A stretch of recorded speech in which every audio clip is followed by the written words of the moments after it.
Customer dekat Kelang panggil Cowboy Detailing untuk buat kereta dia polish and coating. Owner bagi tahu sejak beli kereta ni tak pernah lagi buat polish and coating body kereta. Macam korang tengok yang bulat-bulat ni watermark dekat bonnet depan memang banyak guys. Seluruh kereta ni penuh dengan watermark dengan cala bala.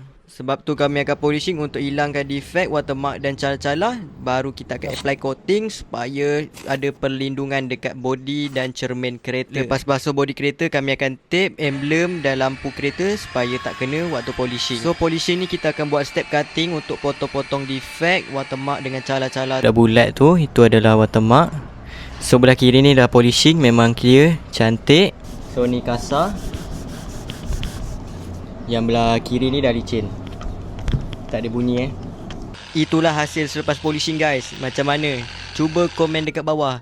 Berbaloi tak kalau korang ambil package polish and coating ni? Kita akan buat secara teliti. Lepas kita cuci balik body pakai alkohol, kita akan apply coating. Ceramic coating boleh bagi warranty sekali setahun dan graphene coating 2 tahun. Coating ni boleh buatkan body kereta korang lebih shining Kalau kereta korang bawah matahari, memang nampak berkilat sangat guys. Dan coating ni lindung cat korang daripada UV supaya cat korang lambat mati guys. Kalau cat korang dah mati, memang tak boleh tolong dah. Dan kalau korang nak basuh kereta pun senang sebab coating ni buatkan kotoran susah nak melekat dekat bodi kereta dan cermin kereta. Ini kami tengah coating cermin kereta. Kalau korang drive waktu hujan memang selamat guys. Kalau coating cermin ni buatkan korang mudah drive waktu hujan. Nampak tu, air tak melekat pun. Coating body pun sama. Nampak guys. Kalau korang berminat nak buat package ni, boleh wasabi, nombor di bawah. Apa-apa boleh Roger, Cowboy Detailing.